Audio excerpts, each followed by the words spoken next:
बस ने दाहिना मोड़ लिया और उसकी हथेली मेरी पीठ के निचले हिस्से के खिलाफ दब गई। पकड़ो और फिर से छोड़ो, जितनी तेजी से जला हुआ हो।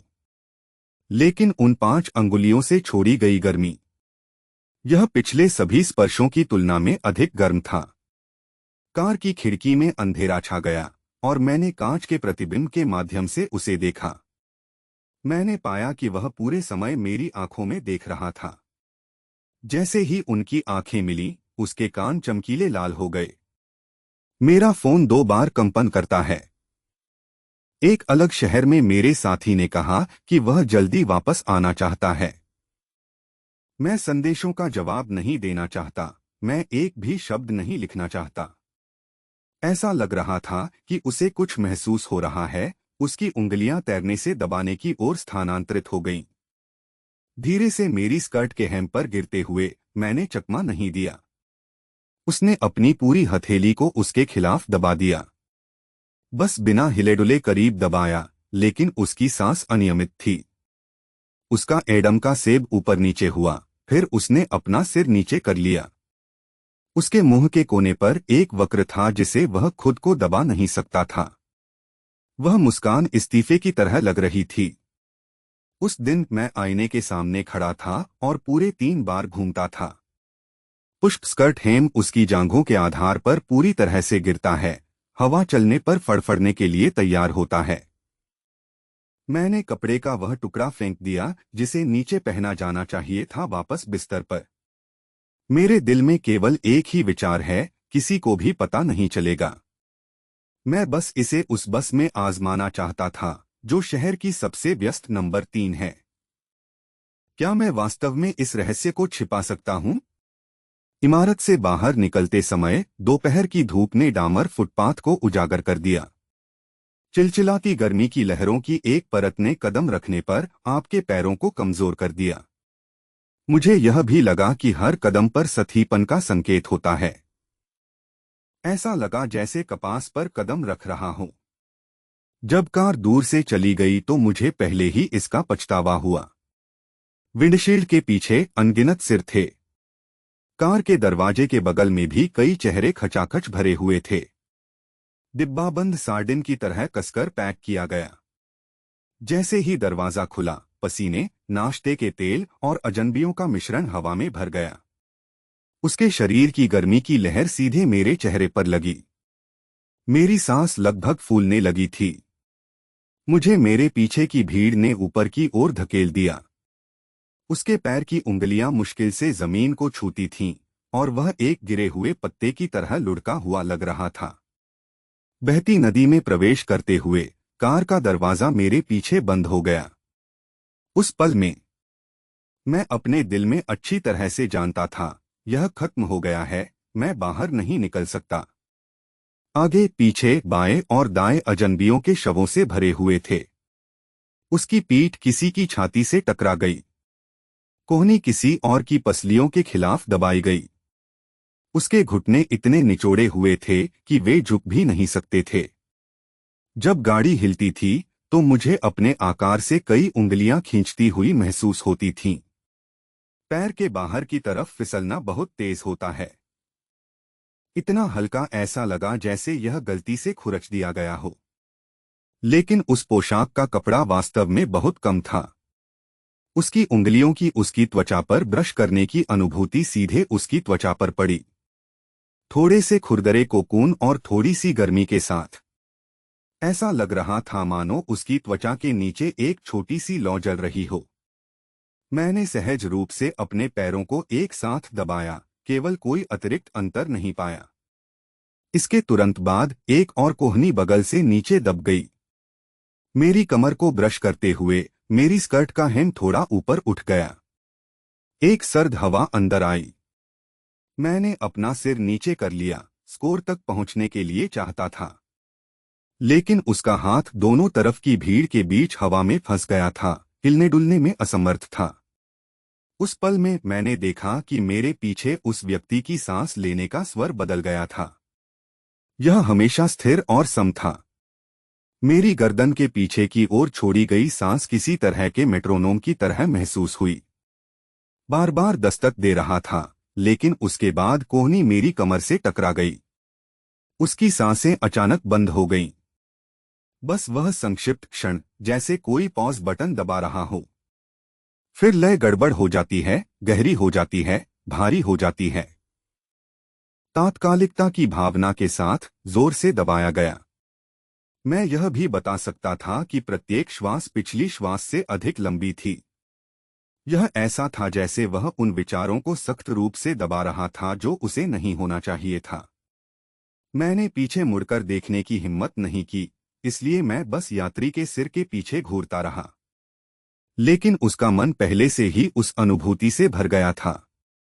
वह कोहनी एक लड़के की है क्योंकि मुझे कफ पर बटन महसूस होते हैं। जमीन एक धमाके के साथ कठोर और कठोर थी, और जब वे कुछ उंगलियां मेरी जांघ पर कट गईं, मैंने अनजाने में कल्पना भी की कि वे हाथ कैसे दिखते थे। जोड़ अलग अलग होते हैं और उंगलियों के पैड थोड़े खुरदरे होते हैं। मुझे नहीं पता कि इस तरह के समय में मेरे मन में ये विचार क्यों आते हैं, लेकिन मैं अपने दिमाग को जंगली दौड़ने पर काबू नहीं रख सका, जैसे जंगली घोड़े ने छोड़ा। गाड़ी फिर से हिंसक रूप से हिल गई। मैं आगे बढ़ा, मेरी स्कर्ट पूरी तरह से ऊपर उड़ रही थी। ठंडी हवा सीधे मेरी जांघों में चली गई और मैं लगभग रोने लगा। लेकिन आसपास के शोर से आवाज पूरी तरह से निगल गई थी। उसी पल में मेरा घुटना मेरे सामने की सीट पर जोर से पटक दिया। उसने हवा में मुट्ठी भर पकड़ ली, लेकिन किसी भी रेलिंग को पकड़ नहीं सका। तब मुझे लगा कि मेरे पीछे का व्यक्ति अचानक एक कदम आगे बढ़ गया है। उसका हाथ मेरी कमर के ऊपर से गुजरा और मेरे सामने के बार को मजबूती से पकड़ लिया। वह मुझे पकड़ने के लिए यहाँ नहीं था, उसने खुद को मेरे पीछे पिन किया। यह एक दीवार की तरह था जो मेरे पीछे उमड़ रही भीड़ को रोक रही थी। उसका अग्रभाग मेरी पीठ के निचले हिस्से के ठीक ऊपर था, फूलों के कपड़े की एक पतली परत से अलग। उसके शरीर की गर्मी उसके ऊपर आग से भुने हुए लोहे के स्लाइस की तरह जल रही थी। मैं महसूस कर सकता था कि उसकी बाह की मांसपेशियां सीमा तक तनावग्रस्त हैं। उसका पूरा हाथ जोर से पकड़ रहा था, जैसे कि उसे इसे जाने न देने के लिए कड़ी मेहनत करनी पड़ी। एक हाथ मेरी त्वचा को छू गया, वह सिर्फ क्रॉसबार को पकड़ रहा था। उसके पोर सफेद हो गए और उसकी उंगलियां थोड़ी कांपने लगीं। उसकी सांसें भारी हो गईं, मेरे कान के ठीक पीछे गिर गईं। थोड़ी अनियंत्रित श्वास के साथ गर्म और गीला। यह ऐसा था जैसे अभी अभी एक लंबी दूरी की दौड़ पूरी की हो। मुझे नहीं पता कि कितना समय बीत गया, शायद केवल 3 सेकंड, लेकिन मेरे लिए ऐसा लगा जैसे एक पूरी सदी खींच गई है। उसने एक शब्द भी नहीं कहा और मैंने एक भी सवाल नहीं पूछा, लेकिन वह मूल रूप से अच्छी तरह से पहना जाने वाला सुरक्षा छलावरण, उसी पल में वह पूरी तरह से बिखर गया। हम सभी अपने दिल में जानते थे कि उसे इतना करीब नहीं होना चाहिए। मुझे उसे इतने करीब नहीं आने देना चाहिए था, लेकिन कोई पीछे नहीं गया। हर पड़ाव पर लोग उतर गए। गाड़ी धीरे धीरे थोड़ी ढीली हो गई, लेकिन उसने अपना हाथ नहीं हटाया और मैं किनारे की ओर नहीं गया। हमारे बीच हमने एक अत्यंत सूक्ष्म मुद्रा बनाए रखी। उसका शरीर मेरी पीठ से लगभग आधी मुट्ठी की चौड़ाई में था, लेकिन उसका हाथ अभी भी मेरी कमर पर पड़ा हुआ था। एक छोटी सी जगह को सर्कल करें जो केवल मेरी है। उसकी सांस तेज और धीमी गति से होती है, कभी कभी जब कार को घुमाती है। उसकी छाती कुछ समय के लिए उसके खिलाफ दबती थी। वह स्पर्श इतना हल्का था कि यह एक भ्रम की तरह महसूस हुआ, लेकिन मैं इसे स्पष्ट रूप से महसूस कर सकता था। हर बार जब वह उसे दबाता था, बहुत जल्दी वापस ले जाएगा।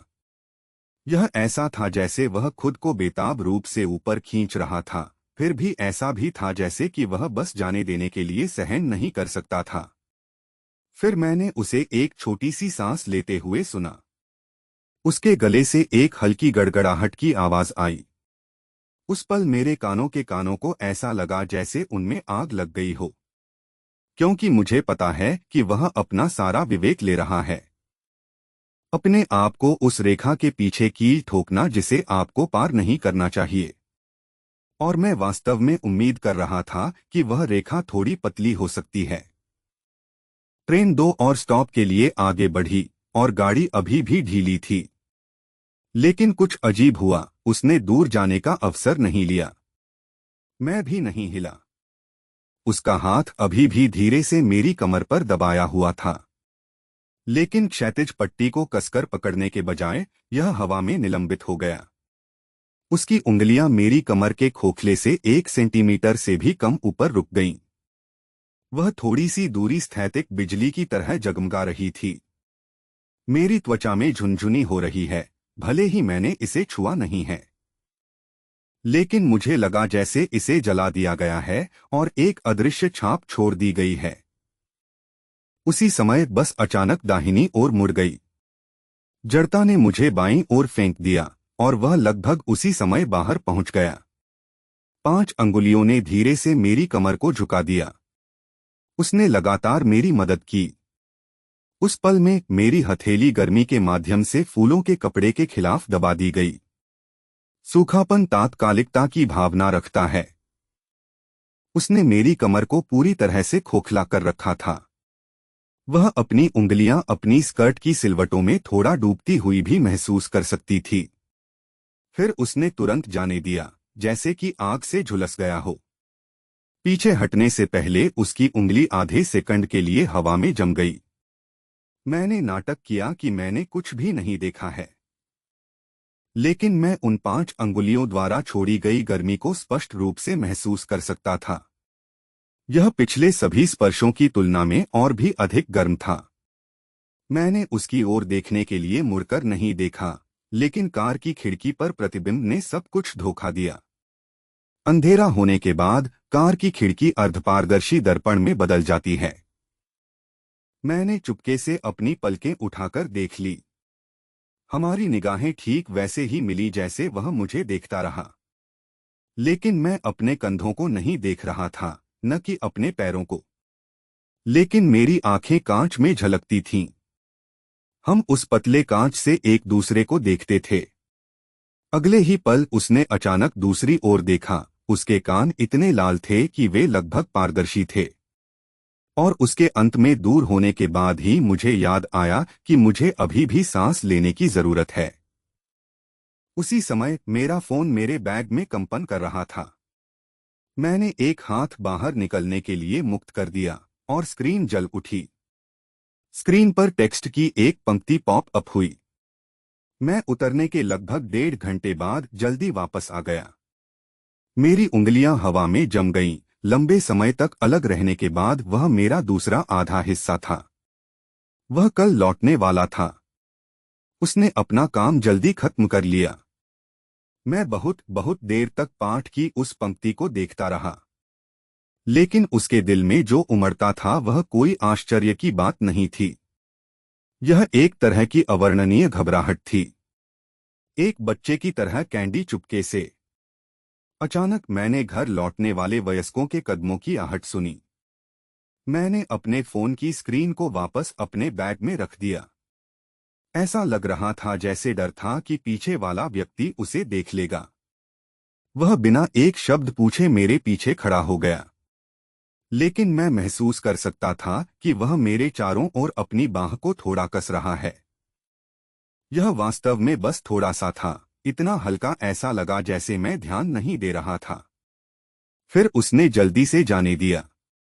यह कहने जैसा है, मुझे पता है कि आपने अभी कौन सी खबर देखी। मैं नहीं पूछूंगा, लेकिन मुझे डर है कि आप अगले सेकंड को छोड़ देंगे। बस दूसरे स्टॉप के लिए रुकी और मेरा फोन फिर से कंपन करने लगा। इसमें कहा गया है, मुझे तुम्हारी बहुत याद आती है। आज रात हम एक साथ डिनर करेंगे तो क्या ख्याल है।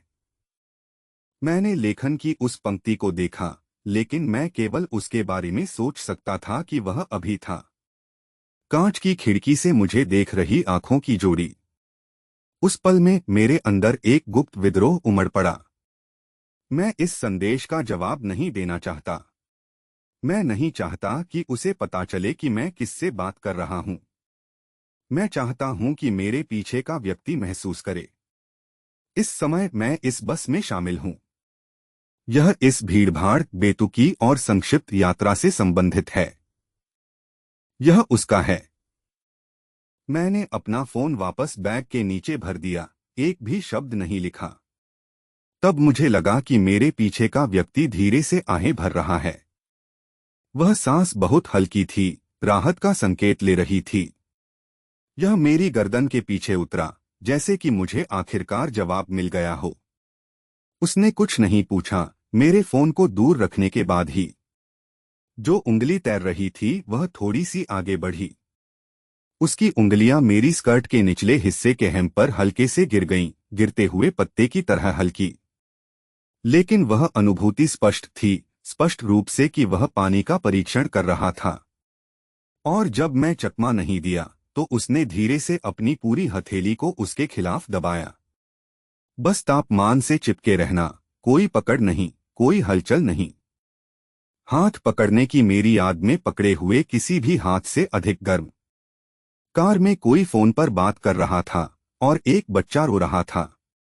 स्टेशन की घोषणा का इलेक्ट्रॉनिक स्वर बार बार दोहराता है।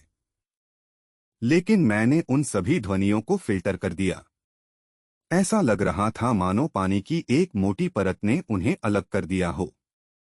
केवल एक चीज जो मैं सुन सकता था वह कभी कभी सांस लेने की आवाज थी जिसे वह दबा नहीं सकता था। रुक रुक कर मेरे कान के पास गिरना। उस समय मैंने प्रार्थना भी करना शुरू कर दिया। प्रार्थना करें कि यह कार थोड़ी धीमी गति से चलती है। प्रार्थना करें कि शहर का ट्रैफिक जाम हमेशा के लिए बना रहे। प्रार्थना करें कि जो व्यक्ति जल्दी उतरा उसका विमान फिर से लेट हो। मुझे पता है कि यह हास्यास्पद है, लेकिन मैं खुद को नियंत्रित नहीं कर सकता। मुझे यह भी आश्चर्य हुआ कि क्या वह संदेश 10 मिनट बाद आया था। अगर हमारे बीच 10 मिनट की अबाधित भीड़ होती, क्या होगा? मैंने आगे सोचने की हिम्मत नहीं की, लेकिन मैं इसके बारे में सोचते रहने से खुद को नहीं रोक सका। कार की खिड़की के बाहर का आसमान पूरी तरह से अंधेरा छा गया था। स्ट्रीट लाइटें एक एक करके जगमगा उठीं। नारंगी रोशनी उसके चेहरे पर खंडों में फिसल गई। कांच के प्रतिबिंब में उनका सिलहूट टिमटिमा रहा था। मैंने एक नजर डाली और देखा कि मेरी भौं की हड्डी पर एक छोटी सी छाया पड़ी है। उसके होंठ एक साथ थोड़ा दब गए, जैसे कि वह कुछ सहन कर रही हो। ऐसा लग रहा था कि वह मेरी निगाहों को भांप रहा था। उसके एडम का सिर थोड़ा हिल गया। फिर उसने अपना सिर नीचे कर लिया, जैसे कि खुद को अपने कॉलर में दफनाने की कोशिश कर रहा हो। वह सिर धनुष की गति इतनी तेज थी, इतनी तेजी से ऐसा लगा जैसे वह भाग रहा है। लेकिन मैंने अपना सिर नीचे करने से पहले इसे स्पष्ट रूप से देखा। उसके मुंह के कोने पर एक बेहद संक्षिप्त वक्र था जिसे वह दबा नहीं सकता था। वह मुस्कुरा रहा था, न तो गर्वित मुस्कान, न ही कोई तुच्छ मुस्कान। यह असहायता, इस्तीफे के संकेत के साथ एक मुस्कान थी। किसी ऐसे व्यक्ति की तरह जो खुद से कहता रहता है कि सीमाओं को पार न करें। एक निश्चित क्षण में उसने अचानक विरोध करना छोड़ दिया। इसे भूल जाओ, चलो इसे वहीं छोड़ देते हैं। वैसे भी पीछे मुड़कर नहीं देखा जा सकता है। मेरा दिल अचानक मेरी पसलियों से टकराया, दर्द ने सांस लेना लगभग मुश्किल बना दिया। कुछ और लोग कार से बाहर निकले और जगह फिर से ढीली हो गई। तार्किक रूप से उसके पास अपना हाथ वापस लेने का हर कारण था, लेकिन उसने ऐसा नहीं किया। वह अभी भी वहीं खड़ा था, उसकी हथेली मेरी पीठ के निचले हिस्से पर दब गई थी। उसकी सांस मेरे कान से गिर गई और मेरा पूरा अस्तित्व एक खामोश दीवार की तरह हो गया।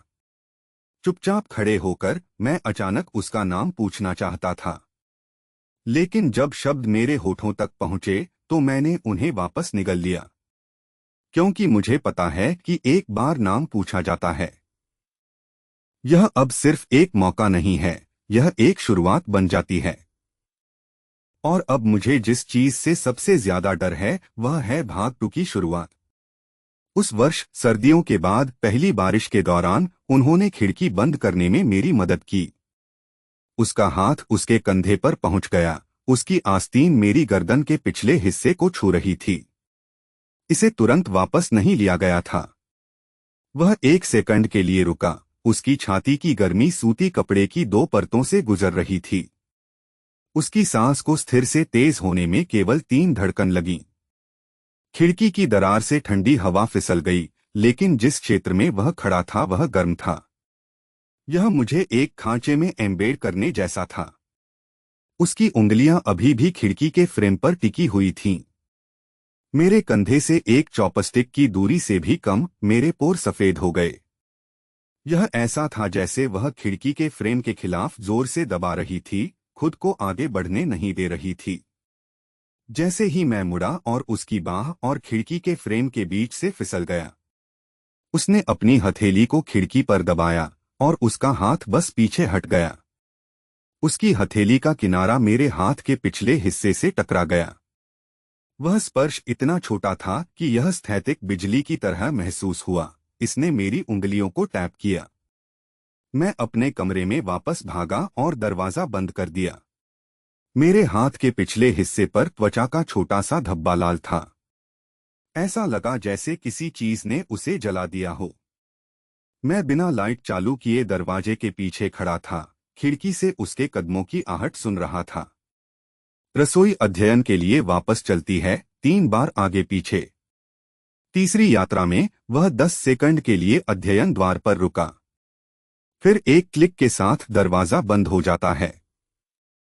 उस रात मैं बिस्तर पर लेटा हुआ छत की ओर घूर रहा था। मुझे अस्पताल के गलियारे में उसका लटकता हाथ याद आया। कर्ल करें और फिर अपनी हथेलियों को ऊपर की ओर करके छोड़े, मानो किसी चीज के गिरने का इंतजार कर रहा हो। अचानक मुझे लगा कि मैं वही हूं जो गिरने वाला था। इस विचार ने मुझे डरा दिया। मेरा पूरा शरीर ठंडा हो गया। लेकिन अगले ही पल यह और भी भयानक गर्मी से अभिभूत हो गया। वह गर्मी धीरे धीरे उसकी रीढ़ की हड्डी के आधार से ऊपर उठी। ऐसा लग रहा था जैसे किसी ने मेरी हड्डियों में आग लगा दी हो। यह धीरे धीरे जलता है, लेकिन जलता रहता है। उस वर्ष मैं 22 वर्ष का था जब मैंने चेन झेंगकाई से शादी की। मैंने सोचा था कि जीवन में सबसे कठिन काम सिर्फ चावल को अच्छी तरह से पकाना था। सैंडविच छात्र कपड़ों को मोड़े ताकि वे झुर्रीदार न हों। वह लंबी दूरी का ट्रक चालक था। वह हर 10 दिन या आधे महीने में ही घर लौटता था। उसकी हथेलियां स्टीयरिंग व्हील को पकड़ने से मोटे कॉलस से ढकी हुई थीं। हर बार अपनी बेटी को गोद में लेने से पहले वह अपने हाथों को एक साथ गर्म करती है। डर था कि खुरदरी त्वचा उसे खरोंच देगी। सेवानिवृत्त होने से पहले मेरे ससुर चेन जियानगो एक मिडिल स्कूल चीनी शिक्षक थे। वह पूरे साल महीन फ्रेम सोने के किनारे वाले चश्मे की एक जोड़ी पहनती है। शर्ट का कॉलर हमेशा पूरी तरह से इस्त्री किया जाता है और वह धीरे धीरे बोलता है। वह धीरे से चलती है, एक पुरानी किताब की तरह जिसे बंद होने के बाद कोई भी पढ़ने की हिम्मत नहीं करता। लिविंग रूम बुकशेल्फ पर रखा गया, हर कोई इसे जानता है, लेकिन वास्तव में इसे कभी किसी ने नहीं खोला है। मेरी सास बहुत लंबे समय से बीमार थी, बिस्तर पर गिर गई थी और यहाँ तक कि पलटने के लिए उसे धक्का देने में मदद करने के लिए किसी की जरूरत थी। उन दिनों के दौरान जब झेंगकाई घर पर नहीं थी, मेरी सास की देखभाल करने की जिम्मेदारी मुझ पर आ गई थी। और उसके ससुर 2 कंधे। वह रात के पहले भाग के लिए जागता है, मैं दूसरे भाग के लिए जागता हूँ। हैंडओवर अभी भी भोर होने से पहले था। रसोई में केवल वह मंद छोटा दीपक हमेशा जलाया जाता है। वह गर्म पानी लेकर मेरे पास से गुजरा। कफ पर कपड़ा मेरे हाथ के पिछले हिस्से के खिलाफ रगड़ा गया, खुरदरा और खुरदरा। इसमें कपड़े धोने के डिटर्जेंट की हल्की साबुन जैसी खुशबू आती है। गर्मी का मौसम था और खिड़की के बाहर के सिकाड़ तत्काल और तीव्रता से चहक रहे थे, जैसे पूरा पेड़ कांप रहा हो। लेकिन जैसे ही उसकी आस्तीन मेरे हाथ के पिछले हिस्से से टकराई, सिकाडस का गाना अचानक बंद हो गया, जिससे कमरा सन्नाटे से भर गया। कप में केवल गर्म पानी की हल्की सी तेज आवाज ही रह गई।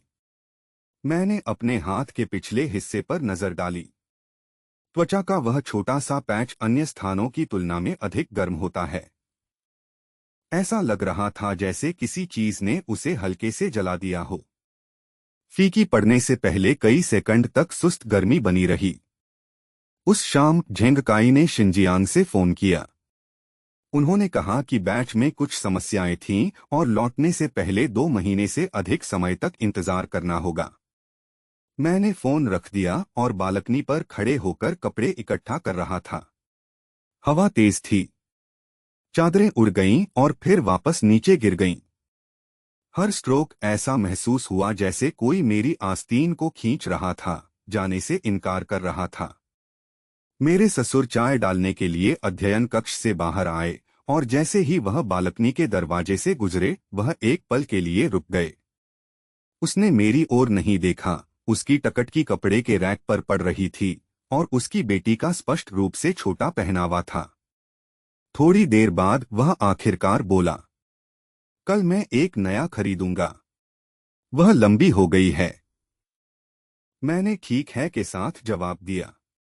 वह जारी रखने से पहले 1 और 2 या 3 सेकंड के लिए रुका। आपको 2 और आउटफिट भी जोड़ने चाहिए। मौसम बदलने वाला है। मैंने कहा कि मेरे पास पहनने के लिए पर्याप्त है। चाय का प्याला पकड़े हुए उसका हाथ नहीं हिला। दरवाजे की चौखट के पास खड़ा था। उसके शरीर का आधा हिस्सा सूर्यास्त में नहा हुआ था, जबकि दूसरा आधा लिविंग रूम की छाया में छिपा हुआ था, जैसे कोई फोटो आधी फटी हुई हो। उन्होंने कहा, वह हल्का भूरा कोट जो आपने पिछले साल पहना था। कफ के अंदर का हिस्सा खराब हो गया था। मैंने इसे देखा। इतना कहकर वह मुड़ा और वापस अध्ययन कक्ष में चला गया। चाय के प्याले से भाप उसके पीछे एक पतले सफेद धागे में चली गई। उस कोट का कफ वास्तव में बाह के अंदर फटा हुआ था। यदि आप अपना हाथ नहीं मोड़ते हैं तो आप बिल्कुल भी नहीं देख सकते हैं। मैं बहुत देर तक बालकनी पर अचंभे में खड़ा रहा। इसका पता नहीं लगा पा रहा था उसने इसे कैसे देखा। शरद ऋतु की शुरुआत में एक दोपहर मेरी सांस की हालत अचानक खराब हो गई। उसका चेहरा कागज की तरह पीला पड़ गया था और उसकी सांसें तेज और पतली थीं। मैं आनन-फानन में उसे अस्पताल ले गया। प्रक्रियाओं को संभालने और दवा प्राप्त करने के लिए ऊपर और नीचे दौड़ना। जब तक सब कुछ व्यवस्थित हो गया तब तक देर रात हो चुकी थी। मैं दालान में एक बेंच पर बैठ गया। मेरे बाल अभी भी टपक रहे थे। उसने जो पतली जैकेट पहनी हुई थी वह उसकी त्वचा से चिपकी हुई थी। मैं ठंड से कांप रहा था। मेरी आंखों के सामने की वस्तुएं घूमने लगीं और छत की रोशनी एक ही पंक्ति में फैल गई। अस्पताल के कमरे से रोशनी का एक लंबा रिबन निकला। मेरे हाव भाव बदलते देख वह जल्दी से चला गया। उसने अपने हाथ के पिछले हिस्से को मेरे माथे पर दबा दिया। उसकी उंगलियां ठंडी थीं, पैड पर कठोर कॉलस की एक पतली परत के साथ। जब मैंने दबाव डाला तो ऐसा लगा जैसे बर्फ का एक टुकड़ा मुझ पर दबा हुआ हो, फिर अचानक ऊपर उठ गया हो। मेरे कानों में एक घंटी बज रही थी और मुझे कोई आवाज नहीं सुनाई दे रही थी। उसने कहा, तुम्हें बुखार है, मैं दवा खरीदने जाऊंगा। उसके चमड़े के जूते की एड़ी फर्श की टाइलों के खिलाफ थपथ पाई और कदम दर कदम चली गई। गलियारे के अंत में प्रकाश ने उसकी छाया को बहुत लंबे समय तक फैलाया, जैसे फटे हुए नोट आपके पीछे घसीटे जा रहे हों। मैं दीवार के सहारे झुक गया और अपनी आंखें बंद कर लीं। मेरे माथे पर वह स्थान जहां उसने उसे छुआ था। अब भी यह अभी भी ठंडा लगता है, एक नम ठंडे निशान की तरह। कोई फर्क नहीं पड़ता कि मैंने इसे कैसे कवर करने की कोशिश की, यह इसे गर्म या पोंछेगा नहीं। वह प्लास्टिक की थैली लेकर वापस आया। अंदर बुखार कम करने वाले और पैक्ड अदरक का सूप का एक कटोरा था। वह मेरे सामने बैठ गया। एक प्लास्टिक बैग के फटने की आवाज आ रही थी। शांत गलियारा विशेष रूप से भेदी था। उसने गोली को मेरे मुंह से लगा रखा और मैंने उसे लेने के लिए अपना मुंह खोला। उसके होंठ उसकी हथेली को छू रहे थे, जो गीली थी और पसीने से लथपथ थी। मैंने कहा कि तुम्हें पसीना आ रहा है। उसने कोई जवाब नहीं दिया, अपना सिर नीचे कर लिया और अदरक के सूप का ढक्कन उठा लिया। सफेद गर्मी दौड़ गई और उसके चश्मे से चिपक गई। उसने अपना चश्मा उतार दिया, उन्हें अपने कपड़ों के हेम से पोंछा और उन्हें वापस पहन लिया। हरकतें तेज और तेज थीं, लेकिन मैंने देखा कि जब उसने अपना लेंस उतार दिया, मेरी उंगलियां थोड़ी कांप रही हैं और अदरक का सूप बहुत गर्म है। वह कटोरे का किनारा मेरे पास ले आया। मैंने छलकने के डर से बाहर निकलने की हिम्मत नहीं की। वह केवल उसके हाथ से एक घूंट ले सकती थी, अपना सिर नीचे कर सकती थी।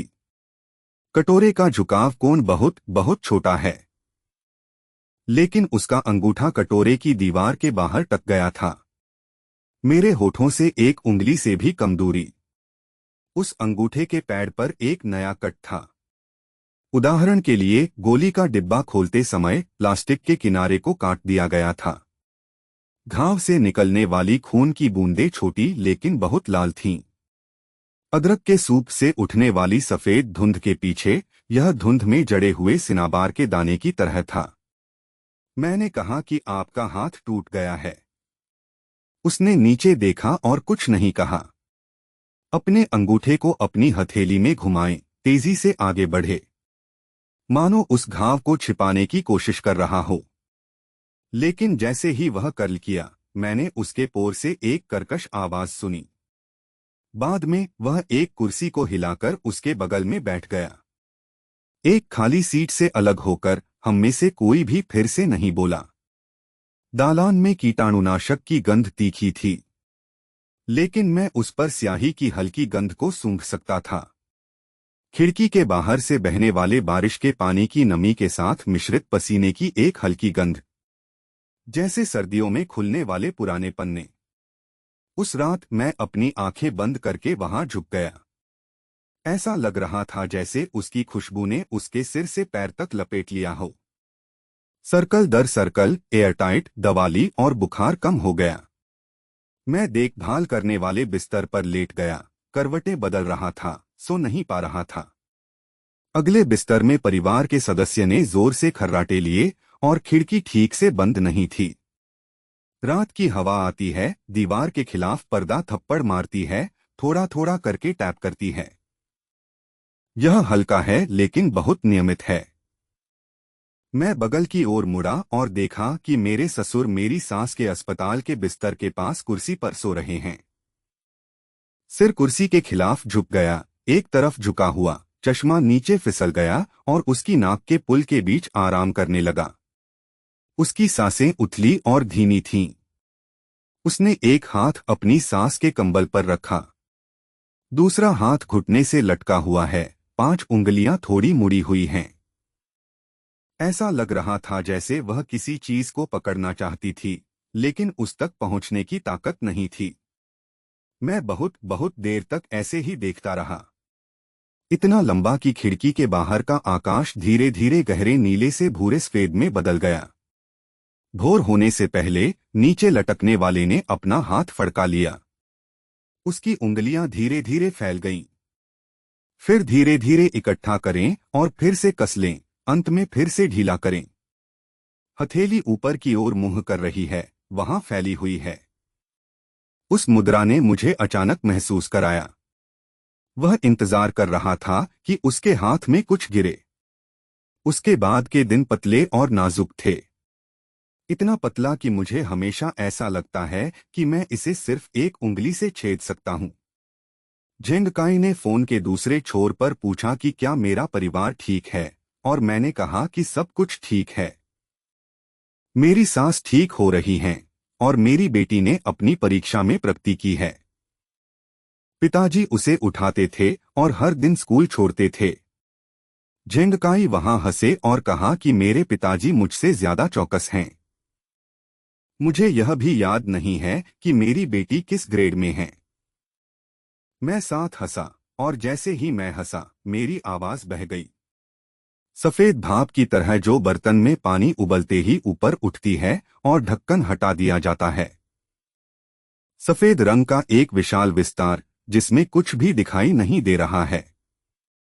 लटकने के बाद मैं रसोई में खड़ा होकर सब्जियां काट रहा था, एक बार में एक कट काट रहा था। काटने के आधे रास्ते में मैंने अपनी उंगली को देखा और महसूस किया कि मेरी तर्जनी पर और भी बहुत कुछ था। एक उथला घाव धीरे धीरे रिसने लगा, खून रिस रहा था। मैंने खुले स्थान को घूरते हुए देखा जब मैंने अपने ससुर को लिविंग रूम से चलते हुए सुना। बैंडेड्स की खोज के लिए खुली दराजों को खींचने की आवाज। वह मेरे पास आया और बैंडेड को कटिंग बोर्ड पर रख दिया। बिना एक शब्द कहे वह मुड़ा और चला गया। वह बैंडेड गुलाबी था। उस पर एक कार्टून बिल्ली का बच्चा छपा हुआ है, जिस तरह से मेरी बेटी आमतौर पर चिपक जाती है। जब मैंने इसे फाड़ दिया और इसे चिपका दिया तो मुझे अपनी उंगलियों पर सुस्त निशान की गंध आई। तापमान को उसकी उंगलियों पर टैप करें। उसी समय खिड़की के बाहर सूरज की रोशनी बह रही थी। यह रसोई की खिड़की पर पुदीने के पत्तों के बर्तन पर उतरा। पत्तियां नरम चमक के साथ चमकती हैं। मैं बहुत देर तक पुदीने के पत्ते को देखता रहा। मेरे दिल में कुछ बिखर गया, चुपचाप बिखर गया। एक चीनी मिट्टी के बर्तन चम्मच की तरह मेज के किनारे से कालीन पर फिसल रहा है। बाहरी हिस्सा बरकरार है, लेकिन जब आप इसे उठाते हैं और हिलाते हैं तो यह महीन टुकड़ों से ढका होता है।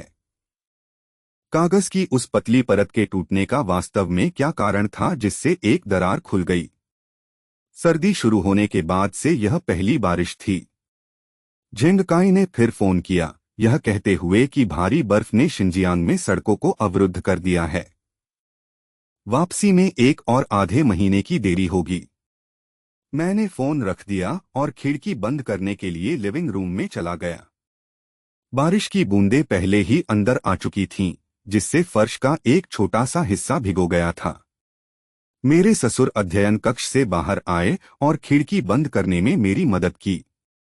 उसका हाथ मेरे कंधे पर पहुंच गया और खिड़की के हैंडल तक पहुंच गया। कफ ने धीरे से मेरी गर्दन के पिछले हिस्से को ब्रश किया। बहुत हल्का, लेकिन उसने तुरंत अपना हाथ नहीं हटाया। करीब 1 सेकंड के बाद वह मेरे पीछे खड़ा हो गया। उसकी छाती की गर्मी सूती कपड़े की 2 परतों के माध्यम से आई। मैं महसूस कर सकता था कि उसकी सांस मेरे सिर के ऊपर गिर रही है। थोड़ा थोड़ा करके स्ट्रोक धीरे धीरे स्थिर से स्थिर की ओर गति बढ़ाए। सिर्फ 3 बीट्स के बाद चीजें अराजक हो गईं। अचानक बाहर बारिश की आवाज तेज हो गई। ऐसा लग रहा था जैसे किसी ने सीधे आसमान से पानी का पूरा बेसिन डाल दिया हो। एक छींटे के साथ मैं पूरी तरह से भीग गया था। मैंने खिड़की के शीशे में परिलक्षित अपने चेहरे को देखा। उसकी परछाई मेरे पीछे धुंधली थी।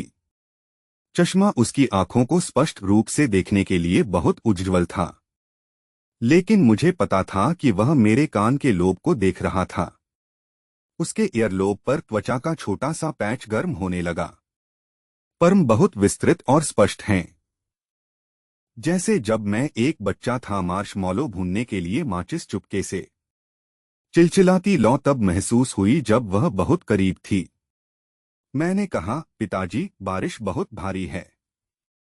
चलो कल किराने का सामान खरीदने चलते हैं। उसने कहा हाँ, उसकी आवाज सामान्य से कम थी। यह उस भारीपन की तरह है जो एक डोरी के आधे रास्ते से ढीला होने के बाद निकलता है। वह नहीं हिला और न ही मैं। खिड़की केवल आधी बंद थी और ठंडी हवा उस अंतराल से फिसल गई थी जो कसकर बंद नहीं थी। उसने खुद को मेरी गर्दन के पीछे फेंक दिया। जिस क्षेत्र में वह खड़ा था वह गर्म था। यह मेरे पीछे एक नाली एम्बेड करने जैसा है। मैं अंदर फंस गया था और हिल नहीं पा रहा था। मेरे दिल की धड़कन मेरे सीने से मेरे कानों तक चली गई, थंप थंप थंप। प्रत्येक प्रहार मेरे सामने खिड़की के शीशे से टकराया, सुस्त लेकिन भारी। उसकी उंगलियां अभी भी खिड़की के फ्रेम के किनारे पर टिकी हुई थीं। मेरे कंधे के बीच की दूरी एक चॉपस्टिक की लंबाई के बारे में थी।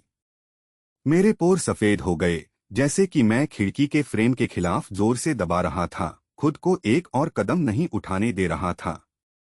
वह चॉपस्टिक हमारे बीच पड़ी थी, लेकिन किसी ने उसे छुआ नहीं। लेकिन हम सभी जानते हैं कि एक बार गिरने के बाद इसे कोई नहीं रोक सकता। मैं उसकी बाह और खिड़की के फ्रेम के बीच की संकरी खाई से घूम गया। अंतराल के माध्यम से निचोड़ा गया। लगभग बच गया, लेकिन जब मैं मुड़ा तो मेरी हथेली समर्थन के लिए खिड़की के खिलाफ खुद को बांध रही थी। उसका हाथ अभी अभी खिड़की के फ्रेम से हट गया था। उसकी हथेली का किनारा मेरे हाथ के पिछले हिस्से से टकरा गया। वह स्पर्श इतना छोटा था कि यह स्थैतिक बिजली की तरह महसूस हुआ। इसने मेरी उंगलियों को टैप किया। एक पॉप के साथ यह त्वचा पर फट गया और फिर से गायब हो गया। मैं अपने कमरे में वापस भागा और रोशनी को चालू रखते हुए दरवाजा बंद कर दिया। बाहर रहने वाले कमरे की रोशनी में दरवाजे की दरार के नीचे से एक संकीर्ण पीली रेखा रिस रही थी। मैंने खिड़की से रसोई तक उसके कदमों की आहट सुनी। फिर मैं रसोई से वापस अध्ययन कक्ष में चला गया। 3 बार आगे पीछे जाता रहा। फर्श पर चमड़े के जूतों के खुरचने की आवाज सामान्य से अधिक तेज थी। ऐसा महसूस हुआ जैसे हर कदम पेंट की सतह पर था जो सूख नहीं गया था। तीसरी यात्रा में जब वह अध्ययन के द्वार पर पहुंचे तो उनके कदम रुक गए। यह पूरे 10 सेकंड के लिए रुका। फिर अध्ययन का दरवाजा बंद हो गया। क्लिक करें। इतना कुरकुरा, ऐसा लगा जैसे कुछ टूट गया हो। उस रात मैं बिस्तर पर लेटा हुआ घुप काली छत को घूर रहा था। मैंने अस्पताल के गलियारे में उसकी फैली हुई हथेली के बारे में सोचा। खाली ऊपर की ओर रखा गया, मुझे अचानक महसूस होता है मैं वह हो सकता हूं जिसे इसमें गिरना चाहिए था। इस विचार ने मुझे इतना डरा दिया कि मैं सीधे बिस्तर से उठ बैठा। उसके शरीर में ठंडक दौड़ गई। लेकिन इसके तुरंत बाद एक और भी अधिक भयानक गर्मी धीरे धीरे रीढ़ के बहुत नीचे से ऊपर चढ़ गई। ऐसा लग रहा था जैसे किसी ने मेरी हड्डियों में आग लगा दी हो। यह बहुत धीरे धीरे जलता था, लेकिन यह कभी बाहर नहीं जाता था। तब से मैंने उससे बचना शुरू कर दिया। अपने आप को व्यस्त रखने की कोशिश करें, झाड़ू लगाना, पोछा लगाना और कपड़े धोना। फ्रिज से सभी सब्जियों को खो दें, उन्हें फिर से काट लें और उन्हें वापस बॉक्स में रख दें। लेकिन घर केवल इतना बड़ा है, 2 बेडरूम का अपार्टमेंट जिसमें लिविंग रूम से जुड़ी रसोई है। अध्ययन बालकनी के बगल में है और इससे कोई फर्क नहीं पड़ता कि मैं किस कोने में हूं, मैं इसकी उपस्थिति महसूस कर सकता हूं। अध्ययन में पन्ने पलटने की उसकी सरसराहट की आवाज। उसने बालकनी पर स्प्रे बोतल से फूलों को पानी पिलाते हुए पानी की हल्की आवाज की। चायदानी के ढक्कन की कर्कश आवाज चायदानी के रिम को खनकती है जब उसने चाय डाली। हर एक पहले से कहीं अधिक स्पष्ट है। ऐसा लगता है कि किसी ने चुपके से वॉल्यूम नॉब को कई कदम दाईं ओर घुमाया है। सबसे अधिक पीड़ादायक हिस्सा खाना था, जिसमें 3 लोग एक छोटी चौकोर मेज के चारों ओर बैठे थे। वह मेरे सामने बैठता है और मेरी सांस बीच में बैठती है। मैंने पहले कभी खाना उठाते समय उसके इशारों पर ध्यान नहीं दिया, लेकिन उस समय मेरी सारी परिधीय दृष्टि उसकी उंगलियों से चिपकी हुई थी। वह अपनी चॉपस्टिक को लगातार पकड़ता है और खाना चुनते समय कभी अलग नहीं होता है। लेकिन उस दिन जब उसने ब्रेस्ट पोर्क का एक टुकड़ा उठाया और उसे अपने कटोरे में डाल दिया, चॉपस्टिक की नोक कटोरे के किनारे पर रुक गई, मानो किसी चीज का इंतजार कर रही हो। मैंने मांस का एक समान टुकड़ा भी उठाया और उसे अपने कटोरे में डाल दिया। जिस क्षण चॉपस्टिक ने जमीन को छुआ, मैंने आधी धड़कन के लिए उसकी सांस रुकने की आवाज सुनी। बहुत हल्का और छोटा, जैसे किसी ने पीछे से धीरे से उसके कंधे को थपथपाया हो। उस भोजन के बाद मैं बर्तन धोने के लिए रसोई में गया और नल बहुत ऊंचा हो गया। लिविंग रूम में अपनी सांस को दवा खिलाते हुए झाग का ढेर लग गया। मेरी सास ने कहा, क्या आप हाल ही में अच्छी तरह से सो रहे हैं? आपकी आंखें लाल हैं। उसने कोई जवाब नहीं दिया। मेरे हाथ की प्लेट लगभग सिंक में फिसल गई। मैंने इसे कसकर पकड़ लिया और चीनी मिट्टी के बर्तन की सतह पर ठंड मेरी उंगलियों से मेरे कंधे तक चली गई। मैंने पानी की सतह पर झाग की परत को देखा। प्रत्येक बुलबुला उसके चेहरे को प्रतिबिंबित करता प्रतीत होता था। असली पतन एक फोन कॉल के साथ शुरू हुआ। झेंगकाई ने यह कहते हुए वापस फोन किया कि सामान जल्दी उतार दिया गया था। मैं उस दोपहर के लिए एक ट्रेन टिकट खरीदने में कामयाब रहा और कल सुबह जल्दी घर पहुंच जाऊंगा। मैंने फोन रख दिया और लिविंग रूम के बीच में खड़ा हो गया। मेरे हाथ में कपड़ा एक जोर से धमाके के साथ फर्श पर गिर गया। मेरे ससुर अध्ययन से बाहर आए और देखा कि मेरी अभिव्यक्ति बंद थी। पूछा कि क्या गलत था। मैंने कहा कि झेंगकाई कल वापस आ जाएगा। वह अध्ययन के दरवाजे पर खड़ा था, अभी भी एक फाउंटेन पेन पकड़े हुए था। टोपी वापस नहीं लगाई गई थी। मैंने नीचे देखा और देखा कि स्याही मेज पर एक छोटा सा झुरमुट फैला रही है। अंधेरा और अंधेरा धीरे धीरे डेस्क लैंप के नीचे बाहर की ओर फैलता है। उसने अपना सिर नीचे किया और स्याही की गांठ को बहुत देर तक देखता रहा। फिर धीरे धीरे एक क्लिक के साथ टोपी को बंद करें। पूरा कमरा इतना शांत हो गया कि केवल एक ही आवाज रह गई। उसने कहा, फिर मैं किराने का सामान खरीदने जाऊंगा। जब वह चला गया तो बारिश अभी बंद हो गई थी और जमीन पानी से ढकी हुई थी। वह बहुत तेजी से चला, सामान्य से बहुत तेज। उसकी पैंट के पैर कीचड़ से बिखरे हुए थे, लेकिन उसने नीचे नहीं देखा। मैं गली के कोने तक चला गया और नीची दीवारों की उस पंक्ति के पीछे गायब हो गया। मैं बालकनी पर खड़ा था, उसकी आकृति को थोड़ा थोड़ा करके सिकुड़ते हुए देख रहा था। अचानक मुझे लगा कि उसने अपनी सेवानिवृत्ति के बाद से बहुत वजन कम कर लिया है। उसके कंधे थोड़े झुक गए। उस दोपहर मैंने व्यंजनों से भरी एक मेज बनाई जो सभी झेंगकाई को पसंद आए। रसोई में खाना पकाने का धुआं बहुत था। जब मैं आखिरी डिश बना रहा था तो मेरे ससुर बाहर से वापस आ गए। रसोई के दरवाजे पर खड़ा है, अंदर नहीं आ रहा है। उसने कहा कि उसने एक मछली खरीदी है और उसे कल भाप देने के लिए तालाब में डाल दिया है। मैंने हाँ कहा। वह रुका, फिर अचानक मेरा नाम पुकारा, नन्नान। वे दो शब्द बहुत नरम लग रहे थे। प्रकाश मानो पानी की सतह पर एक मुरझाया हुआ पत्ता रखा गया है। लहरों के डूबने से पहले फैलने का भी समय नहीं था।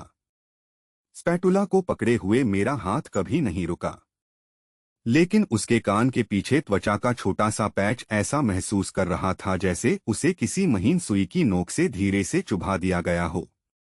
उसने कहा कि यह कुछ भी नहीं था, आप व्यस्त थे, और वह चला गया।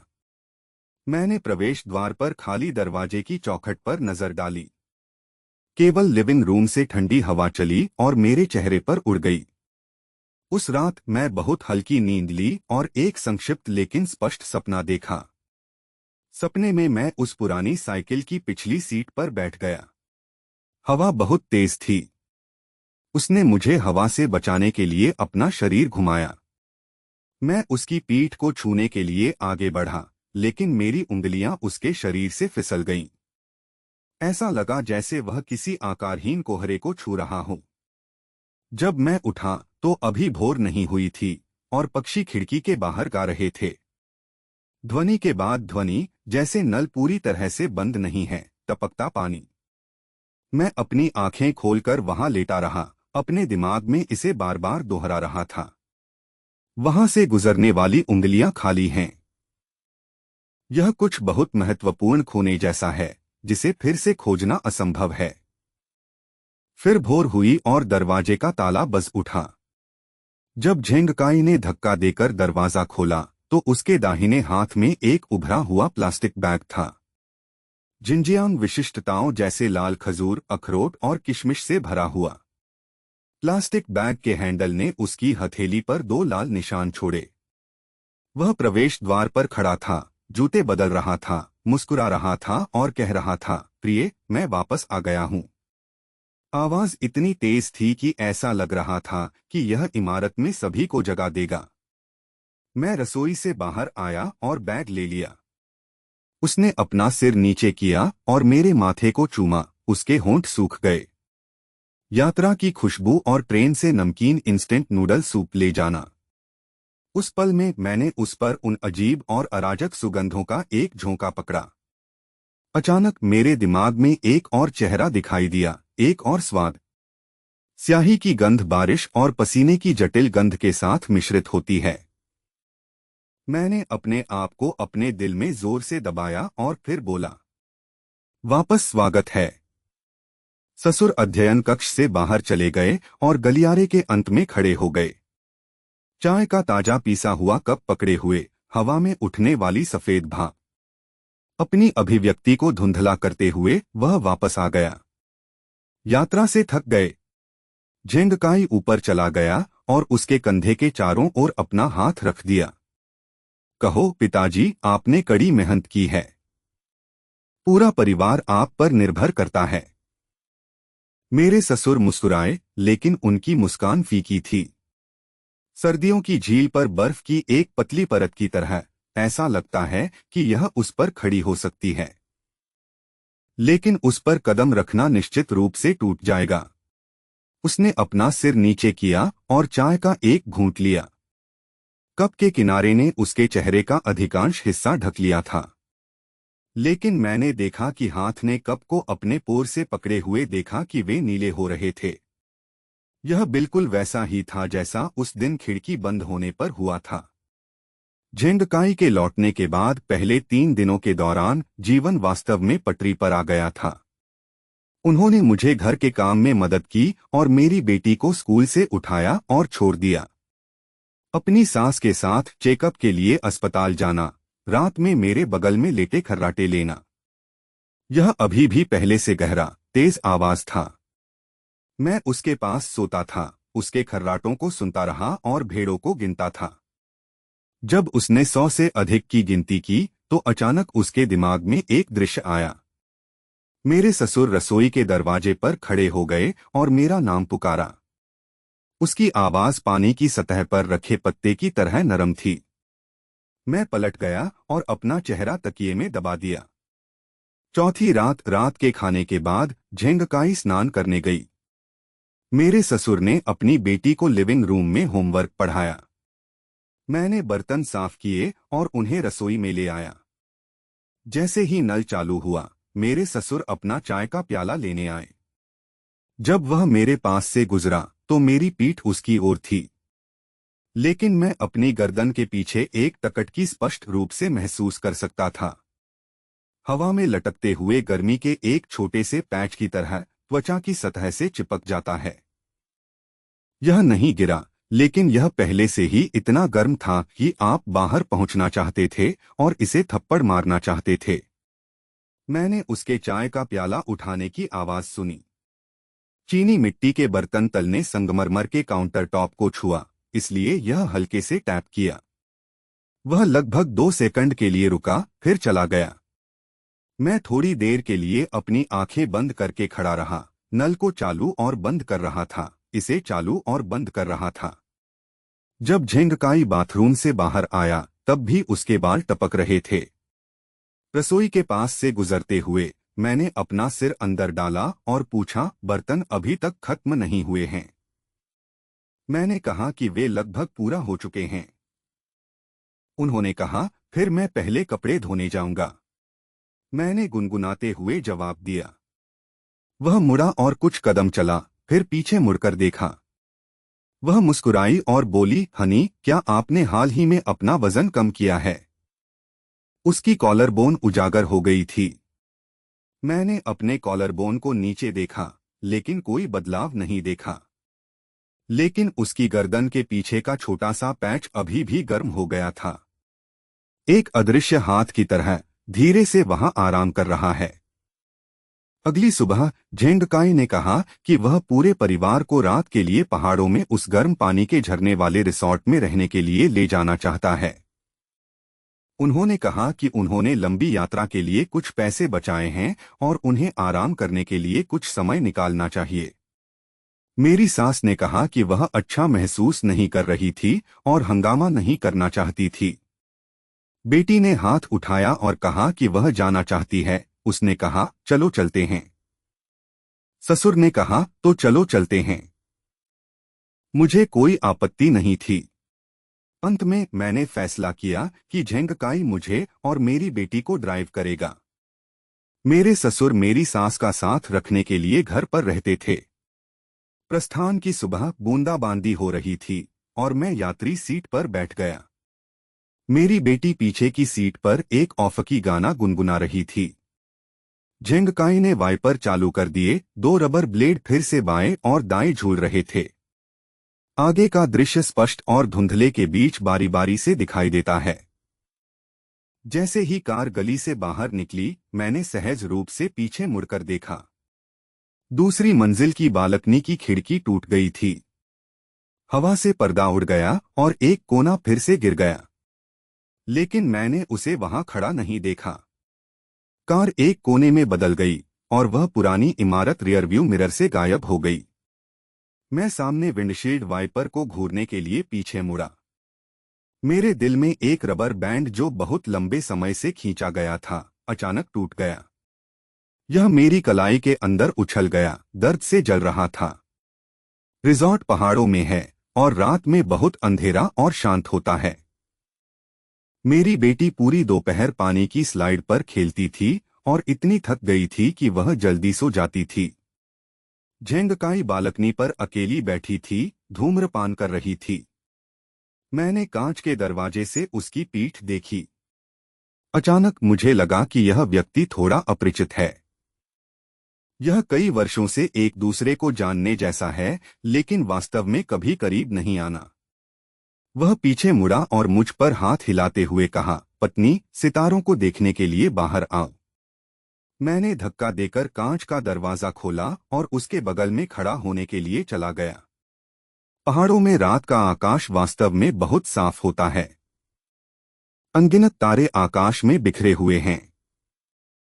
वह बाहर पहुंचा और अपनी बाह को मेरी कमर के चारों ओर लपेट लिया। उसकी हथेली मेरे पजामे के माध्यम से मेरी कमर के खिलाफ दबाई गई। गरम। मैं उसके कंधे पर झुक गया और अपनी आंखें बंद कर लीं। लेकिन उसका दिमाग बालकनी पर पर्दे के कपड़े से भर गया, उड़ गया और फिर हवा से गिर गया। उसने मुझसे कुछ कहा और मैंने एक समय में एक वाक्य का उत्तर दिया।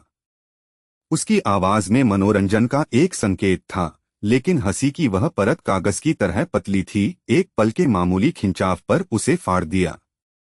अगले दिन वापस जाते समय झेंगकाई की ड्राइविंग मुद्रा उसके आने की तुलना में भी बदतर थी।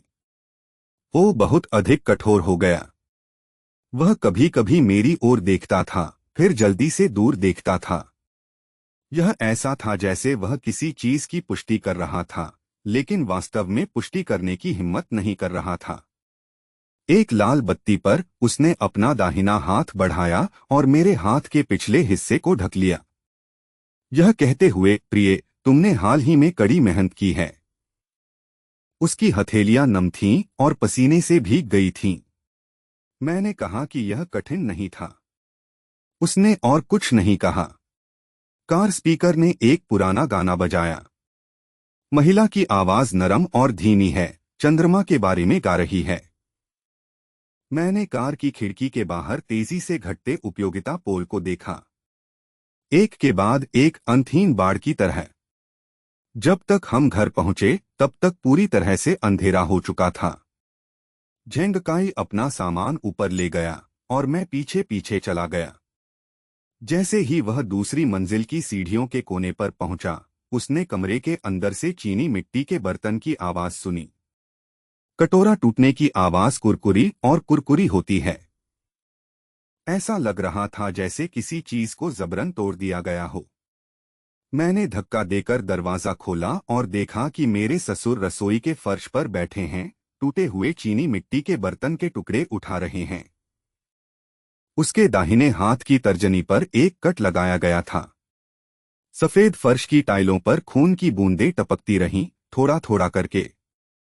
रंग इतने चमकीले होते हैं कि वे आंख को पकड़ लेते हैं। झेंगकाई दौड़कर आया और पूछा कि क्या गलत था। ससुर ने कहा कि उसका हाथ फिसल गया और उसने उसे स्थिर नहीं रखा। कैला पट्टी बांधने के लिए लिविंग रूम में गई और मैं रसोई के दरवाजे पर खड़ा होकर फर्श की ओर देख रहा था। ऊपर टूटे हुए चीनी मिट्टी के बर्तन के टुकड़ों का ढेर। यह एक सुंदर छोटा नीला और सफेद कटोरा था।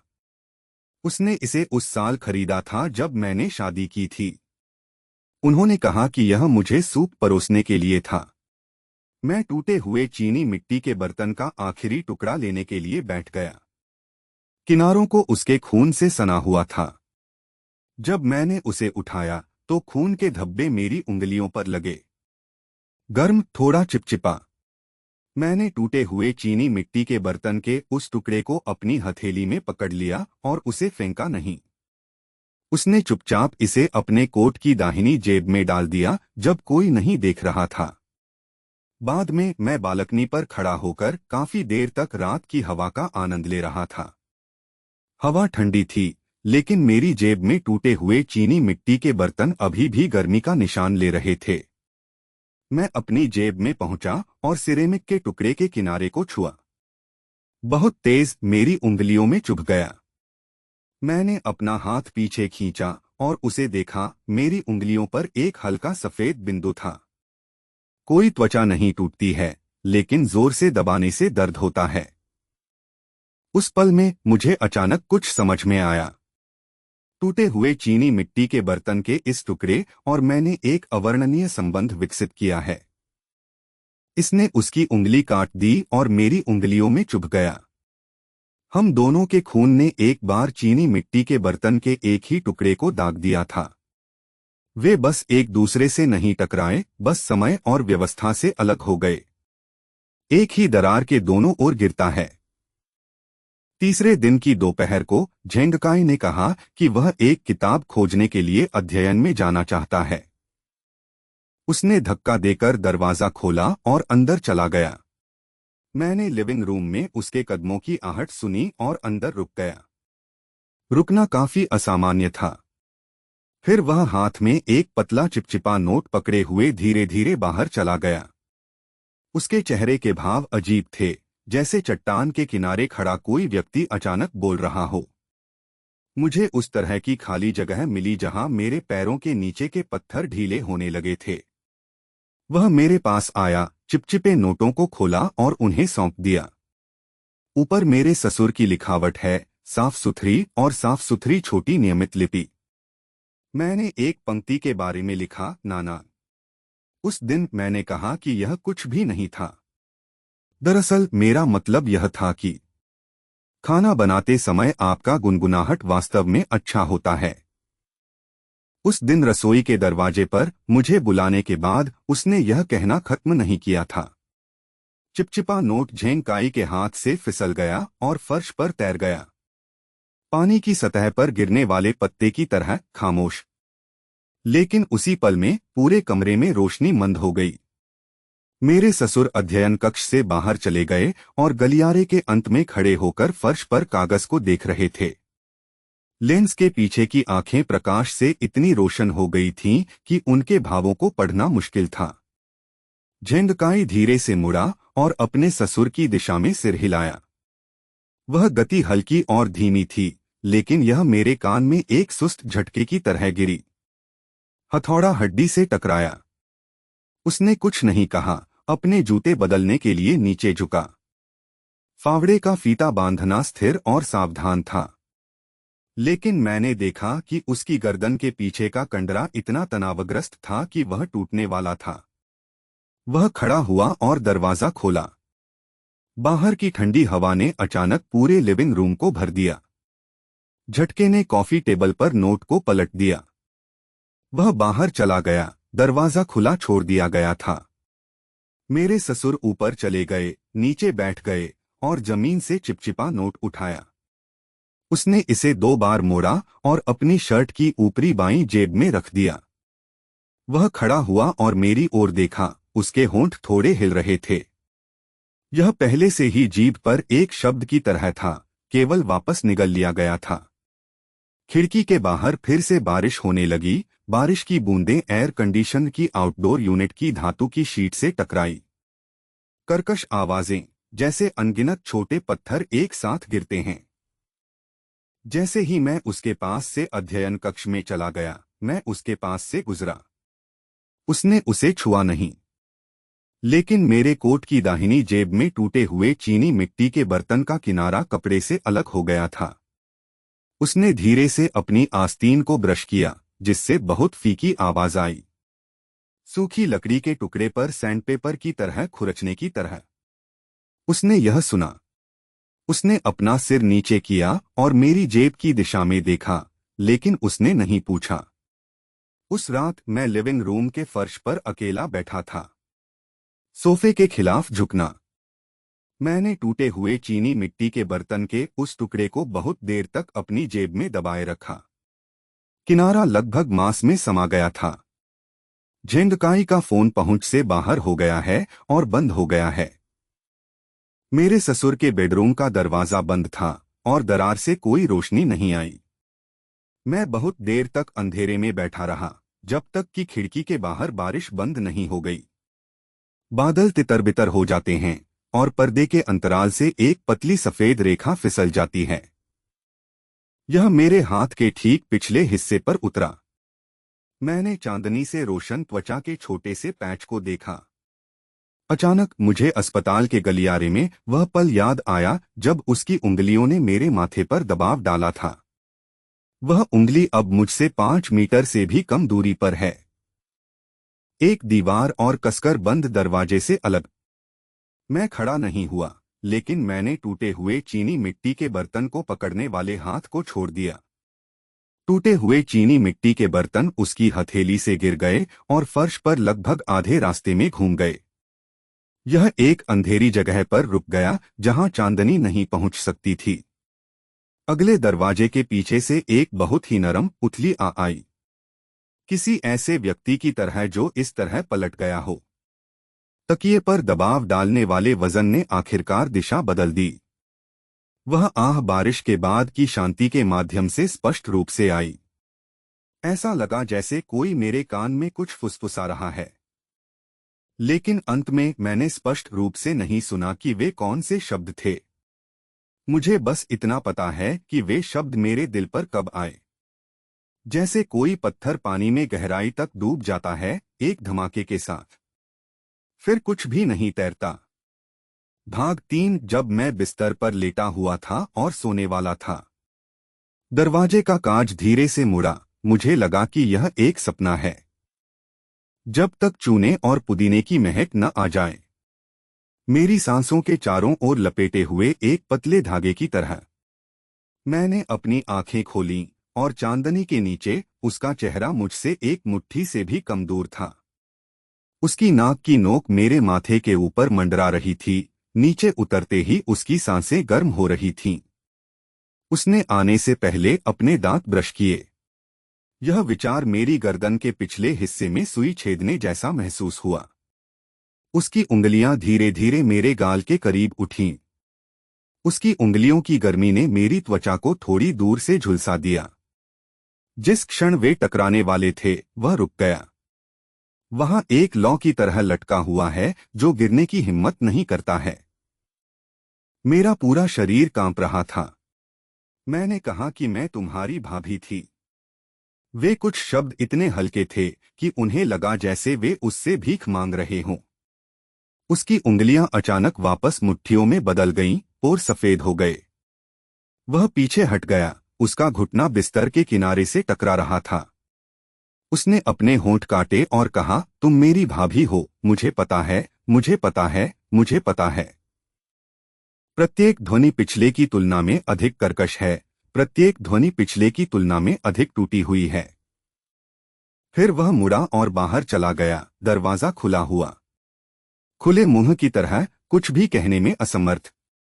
झांग चाओ से शादी करने के बाद तीसरे वर्ष में ही मुझे धीरे धीरे कुछ एहसास हुआ। इस घर में 3 लोगों के सांस लेने की आवाज हमेशा से सुनाई देती रही है। शाम को झांग चाओ एक व्यापार यात्रा पर जाने वाले थे।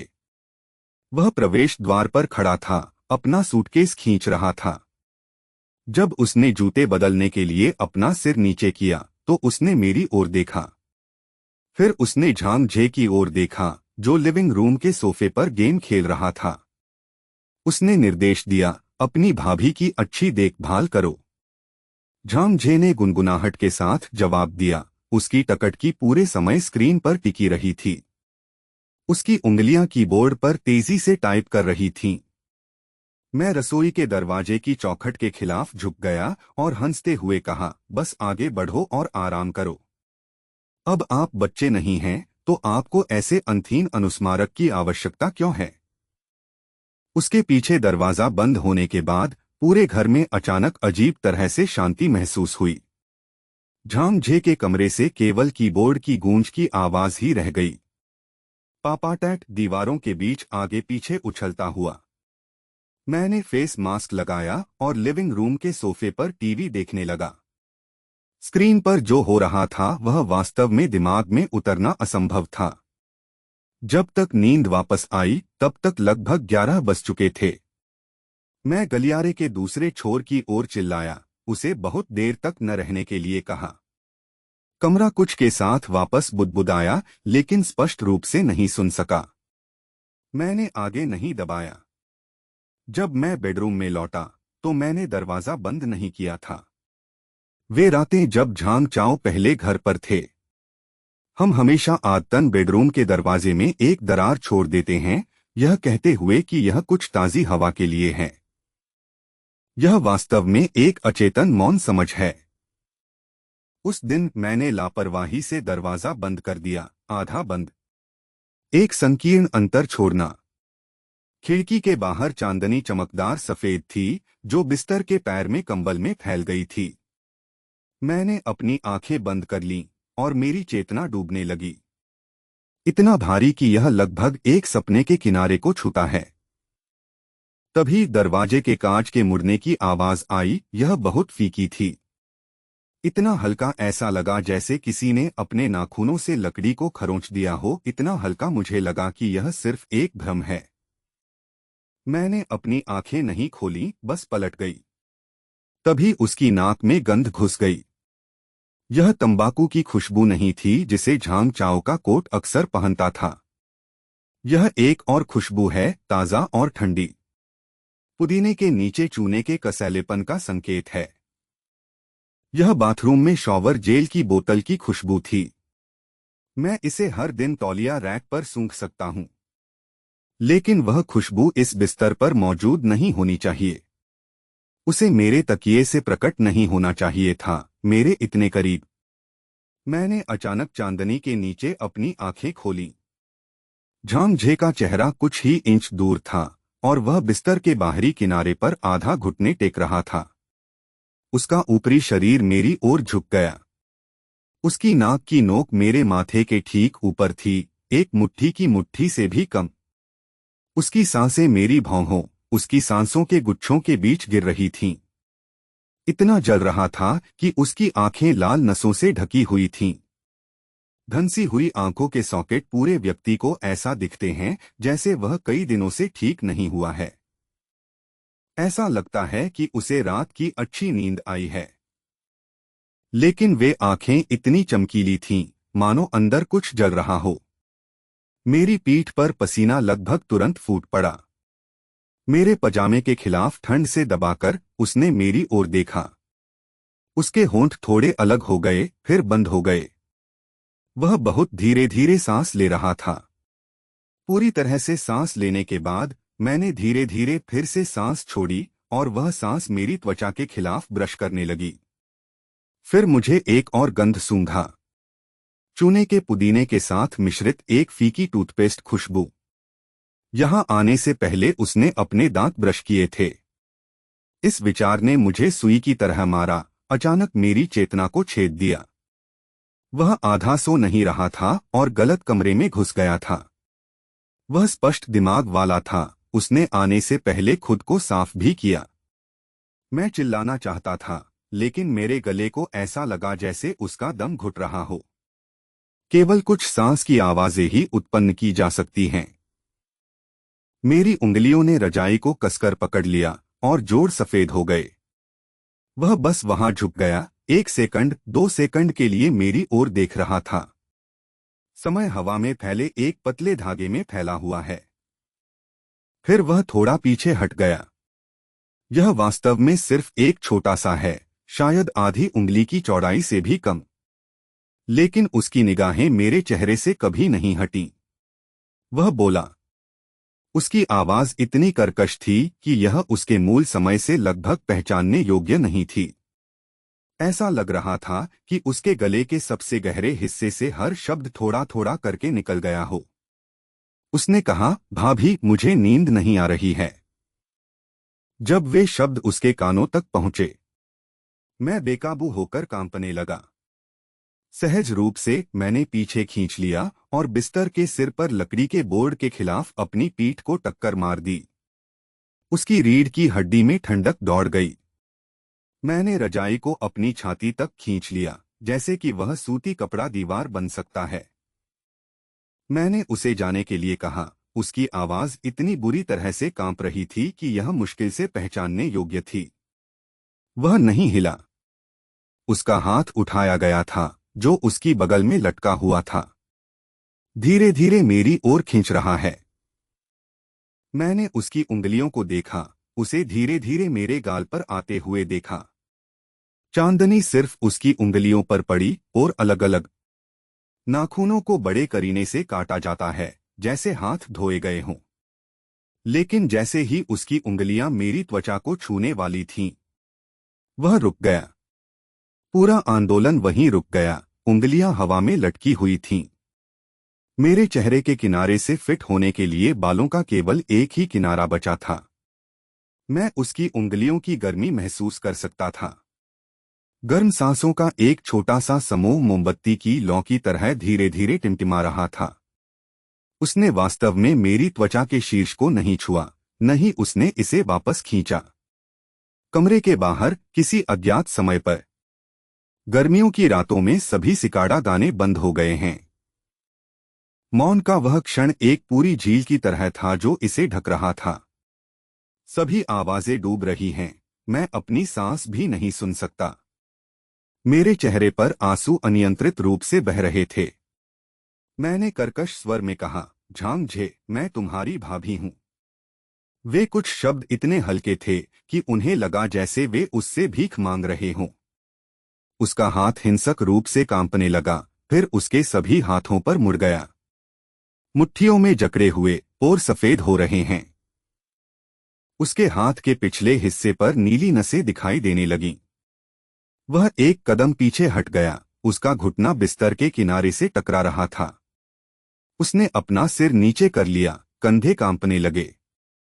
उसके होंठ बहुत कसकर काटे गए थे, जिससे उसके होठों के आसपास का क्षेत्र सफेद हो गया था। उसने बंद दांतों के माध्यम से एक वाक्य निचोड़ा। उसकी आवाज इतनी नरम थी कि यह खुद से बात करने जैसी लग रही थी।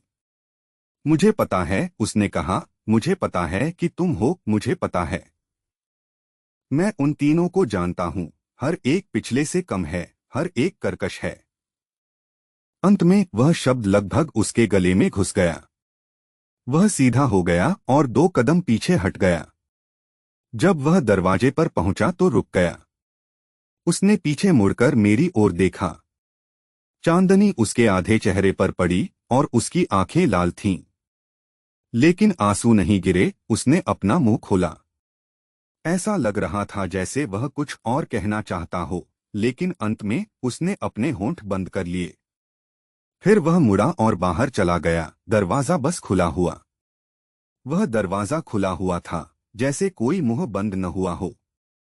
मैं बिस्तर पर बैठ गया। आंसू एक एक करके मेरे हाथों की पीठ पर गिर रहे थे।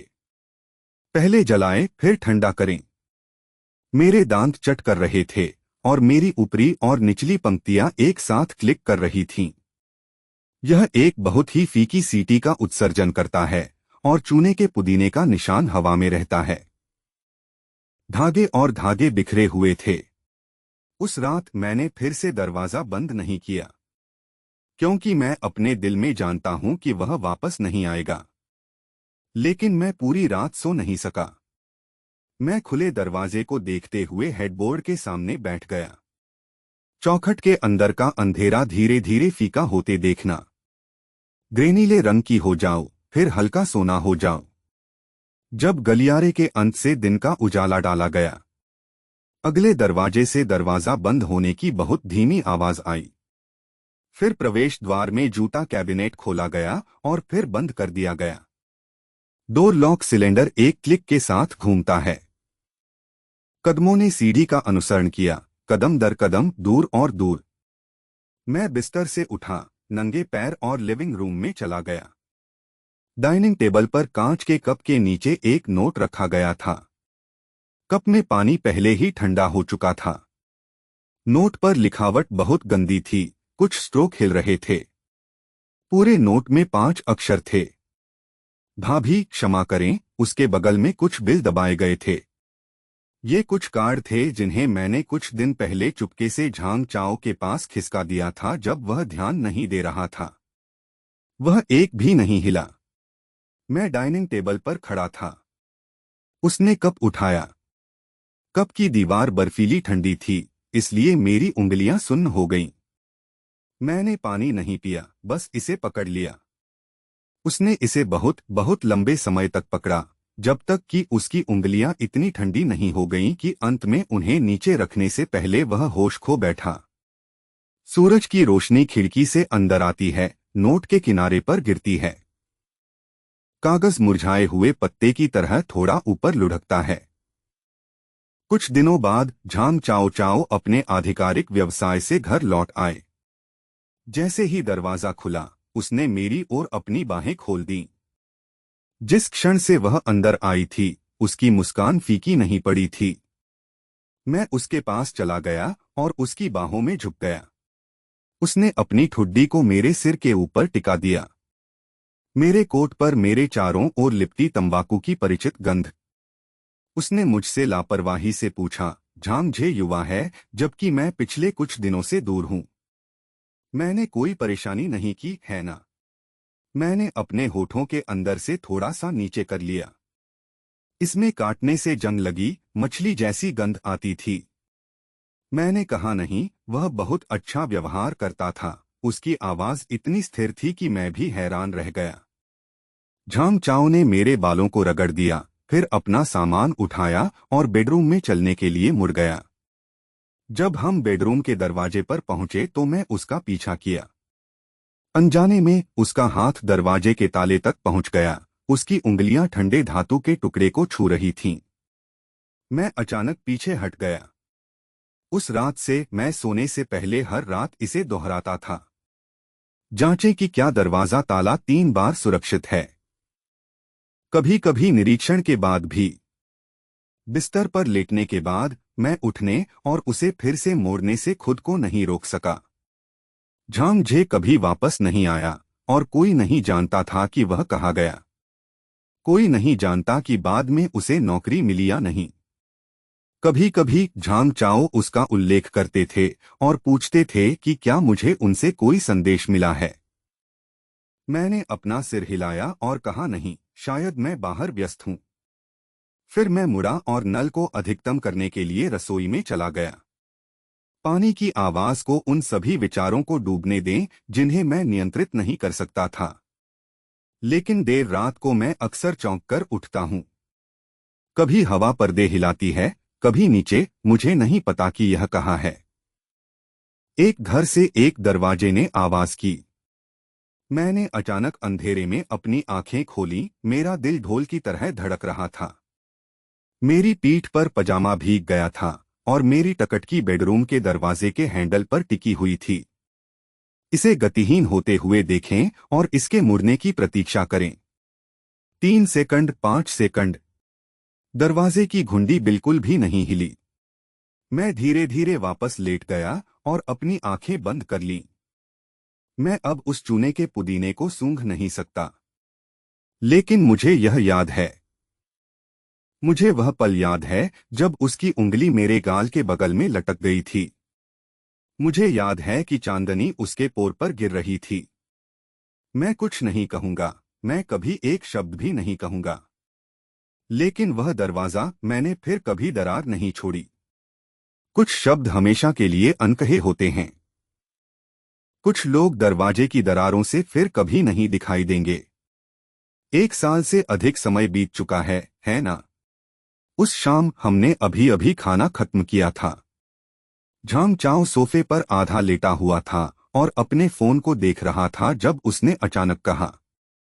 उसने ऊपर देखा और स्क्रीन को मेरी ओर घुमाया। उन्होंने कहा कि ऐसा लग रहा था कि झांग झे हुआलियन गए थे।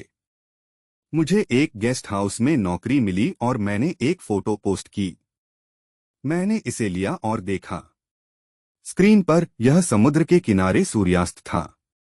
नारंगी लाल चमक ने पूरे समुद्र की सतह को ढक लिया। कैमरे के पास एक चट्टान है। एक व्यक्ति एक चट्टान पर खड़ा है, वापस कैमरे की ओर। सफेद टॉप पहने हुए, सूर्यास्त तक उसकी छाया लंबी हो गई। वाटरलाइन के पास फोटो के निचले दाएं कोने तक सभी तरह से विस्तारित करें। उस छाया के अंत में किसी ने छोटे पत्थरों के साथ कुछ शब्दों को पंक्तिबद्ध किया। लिखावट इतनी छोटी थी कि मुश्किल से स्पष्ट थी। झांग चाओ एक नजर डालने के लिए झुक गया। वह किस तरह की लिखावट है? इतना छोटा। स्पष्ट रूप से नहीं देख सका। उसने फोन वापस ले लिया और लापरवाही से उसे स्वाइप कर दिया। लेकिन मैंने उन दो पात्रों को पत्थरों पर व्यवस्थित स्पष्ट रूप से देखा। पहला भाभी है और दूसरा शब्द ज्वार से आधा भीगा हुआ है। रेत में फैल गए स्ट्रोक। मैंने लंबे समय से पहचान की है। शायद यह अच्छा है, शायद यह चल रहा है, शायद यह कुछ भी नहीं है, बस लहरों से बिखरे हुए कुछ पत्थर हैं। उस रात मैं बिस्तर पर लेट गया। झांग चाओ की स्थिर, सुस्त सांसों को उसके बगल में सुनना। अपना चेहरा खिड़की की ओर मोड़े। चांदनी बिस्तर के नीचे गिरती है, प्रकाश के एक छोटे से चांदी सफेद धब्बे में फैल जाती है। मैंने उस रोशनी को देखा और अचानक उस रात की चांदनी की याद आ गई। मुझे उसकी नाक की नोक पर गर्मी याद है, हवा में लटकी हुई उसकी उंगलियों को याद है। उसकी आंखों के बारे में सोचकर मैंने अपनी आंखें बंद कर लीं। चांदनी अभी भी वही चांदनी है, लेकिन अब दरवाजे की दरार से कोई अंदर नहीं आएगा। शायद यह अच्छा है, शायद यह लहरों के पीछे हटने पर चल रहा है। कुछ भी पीछे नहीं छोड़ा जा सकता।